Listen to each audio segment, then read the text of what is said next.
Hi, welcome to IK academy. இன்னைக்கு வந்து ஒரு சாம்பிள் கொஸ்டின்ஸ் பார்ப்போம். எதுலன்னா இண்டஸ்ட்ரியல் ரோபாட்டிக்ஸ் அண்ட் டிஜிட்டல் மேனுஃபேக்சரிங்ல இது வந்து கம்பைன் ட்ரேட் சர்வீஸ்ல ஐடிஐக்கு கேட்ட விஷயம். ஓகேங்களா? ஸோ இன்னைக்கு ஃபியூ கொஸ்டின்ஸ் இன்னைக்கு பார்ப்போம். What are the main components of robot? ரோபோட்டோட மெயின் காம்பனன்ட் என்னன்னு கேட்குறாங்க. ஜென்ரலாக ரோபோட்ஸ் வந்து நம்மளோட வேலையை சிம்பிளிஃபை பண்ண உதவுது. மேஜரான ரெண்டு காம்பனன்ட் என்னன்னா, ஒன்று சென்சார், இன்னொரு control system.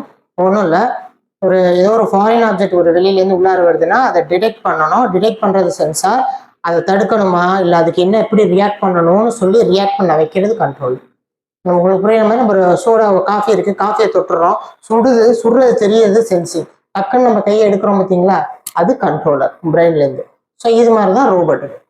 Sensor and control system ரெண்டும் சேர்ந்தது தான் இது மெயின் காம்பனன்ட்ஸ் ஆஃப் ரோபோட். ரோபோட்ல நிறைய காம்பனன்ட் இருக்கு, மெயின் காம்பனன்ட் இந்த ரெண்டும் தான். Okay, next question.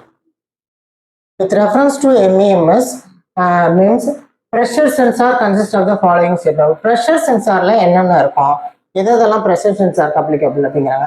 ப்ரெஷர் சென்சார்ங்கிறது ஒன்றும் இல்லை, ஒரு பீசோ எலக்ட்ரிக் மெட்டீரியலாக இருக்கலாம். அது ஒன்றும் இல்லை, ஒரு மெட்டீரியல் அதில் ஒரு ப்ரெஷர் அப்ளை பண்ணுறப்ப எவ்வளோ ப்ரெஷர் அப்ளை ஆகுதுன்னு நமக்கு சொல்கிறது தான். எவ்வளோ ப்ரெஷர் அப்ளை ஆகுதுன்னு நமக்கு எப்படி தெரியும் அப்படின்னா, ஒரு ப்ரெஷர் அப்ளை ஆகிறப்ப உதாரணத்துக்கு பீசோ எலக்ட்ரிக் மெட்டீரியல் வைங்களேன், ப்ரெஷர் கொடுக்குறப்ப அதில் சார்ஜ் கிரியேட் ஆகும். அது அந்த மெட்டீரியலோட இயல்பு. சார்ஜ் கிரியேட் வர்றப்ப அந்த சார்ஜுக்கு தகுந்த மாதிரி வோல்டேஜில் வேரியேஷன் இருக்கும். ஸோ அந்த வோல்டேஜ் வேரியேஷன்ஸை வச்சு இவ்வளோ ப்ரெஷர் இருக்குன்னு கண்டுபிடிக்க முடியும். ஓகேங்களா? First one. And another one, they are typically reusable and costly. அப்படி கிடையாது.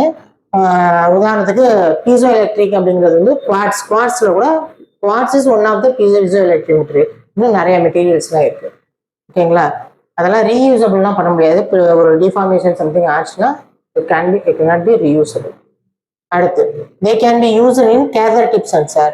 கேதர் டிப் சென்சார்னு ஒன்றும் இல்லை, ஒரு டிப் பாயிண்ட்ல வச்சுட்டு ஒரு சின்ன ஒரு இடத்துல வச்சுட்டு அதை சென்சிங்கில் மட்டும் யூஸ் பண்ண முடியுமா அப்படின்னா முடியும். ஓகேங்களா? 1 and 3 is the answer. Okay, next question. Internal state sensor are used for measuring dash of the end effector. அதனால எண்ட் எஃபெக்டாருங்கிறது என்னன்னா, கையில் ரோபோட்டோட ஆர்ம்ல வச்சிருப்பாங்க, ஒரு இதை எடுக்கிறது வைக்கிறது இதெல்லாம் பண்ணும். ஓகேங்களா? இதை வந்து இந்த இடத்துல இன்டர்னல் ஸ்டேட் சென்சார் வந்து என்னென்னலாம் பண்ணும் அப்படின்னா, எண்ட் எஃபெக்டார் என்ன பண்ணும், ஒரு இடத்துக்கு போகும் வரும், பொசிஷன்னா எந்த இடத்துல இருக்கு. ஓகேங்களா? பொசிஷன், அது வெலாசிட்டி. ஏன்னா வெலாசிட்டி முக்கியம். எடுத்து வைக்கிறோம், ஸ்லோவாக வைக்கிறதுக்குள்ள இன்னொரு ஆப்ஜெக்ட் வந்துக்கூடாது, வேகமாக வச்சுட்டு மறுபடியும் எடுக்கிறப்ப பொருள் இல்லாமல் இருக்கக்கூடாது.